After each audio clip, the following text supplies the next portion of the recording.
Welcome to the Numerology and Astrology for August 23rd, 2021. If you add all those numbers together, you get the number 18, and if you add the 1 and the 8 together, you get the number 9. The number 9 is a feminine number. It is the number of empathy, mysticism, and magic. It's the number of intuition. It's the number of a high priest, priestess. It is the number of Isis and Nephthys, which means the two sides of intuition, the dark side and the light side. And the number 9 in all traditions is about completion and the desire to forgive and let things go. Too often in life, we carry emotions for too long, weighing us down, making us miserable, and giving us just one more reason to hate and blame. That is why today is a door to drop those things, lighten the load, and let the forgiveness begin to heal those places that have been feeling defeated for way too long. The number 9 prefers to listen from the heart. It notices those soft, subtle whispers that come from the deep within our soul and are those connections to the larger patterns of life. The number 9 is about applying the lessons of discernment into current activities. It is how we attain the clarity of the number 9 and the completion that is being called for.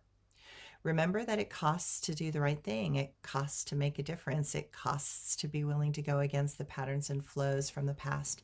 It costs to learn certain lessons so that you have the discernment as you move into the future. Be prepared for more effort to continue to be asked of all of us. Embrace a request with acceptance and understanding. Hold your heart in deep reverence and compassionate understanding. Hold the hearts of those in desperation and fear as tight to your chest as possible, and be grateful that it is not us in this moment in time. Okay, the astrology today. The deep and emotional Pisces moon intends to break open hearts and minds as it opposes Mars, which is a planet of energy, gumption, and drive, and Mercury, a communication planet, in the meticulous and detailed and condescending sign of Virgo. Know that there will be those who cannot manage that precarious balance between the intensity of what's happening in the world and the aggression of Mars, with the assertive and determined voices speaking up and out with the Mercury in Virgo. Some will just gap out and be unable to cope. Those may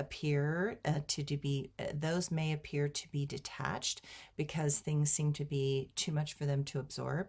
And if that's the case, just let those people be. Pushing will not help in such a moment. Saturn and Venus will trine, and it will try to organize our thoughts and feelings in more constructive ways, but that is made more difficult because of the emotionally complex moon in Pisces. Maturity requires a level head and an ability to clearly and logically think problems through. So do your best to set an example of behavior that 20 years from now will make you proud rather than ashamed. Appreciate those in your life that have continued to be supportive and consistent in these difficult times. My quote for today: we know not where we are going.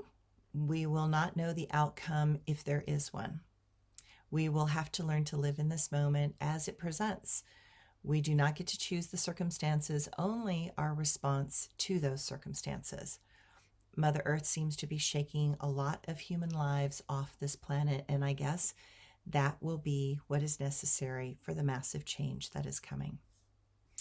And my blog for today: the air remains cool and the wind is moving from the ocean inland, and that is really good news for us related to the fires directly east of us. And I am grateful that I live in a remote place and I have the ability to minimally go to town for supplies. My organic garden is in full swing, but zucchinis are getting a little out of control. We have some trees in distress because we have our own because we have our own water, we are choosing to give those lovely madrones their own sprinkler and timer so they can have a bit of help. And I recognize that we are lucky in so many ways. I wish safety for all those confronting challenges, no matter where they are. I wish for those in Afghanistan to find escape from the horror they are confronting. I wish for those in healthcare to not collapse from total exhaustion. And we can only do as much as we can and still work a full-time job. I recognize that most of us have been doing more rather than less over this pandemic, and each family has been doing more cooking from home, more home projects, more budgeting, and more adjustments to our emotional state. Old ways to de-stress have been taken away, such as travel, body work, movies, gathering with friends, etc. I know everyone is exhausted from this process. I know everyone is tired of trying to do the right thing. Just coping with the now normal days takes a lot out of each of us. And know that you are not alone. Others feel just as you do, and while this seems to have no end in sight, we will have no choice but to live through this process together. And we are on a path that may not guarantee the outcome that we want, but we all have to learn to live with that. I recognize that this process is going to cause rapid change in ways that we never thought we would ever intend to take on. Take care, everyone.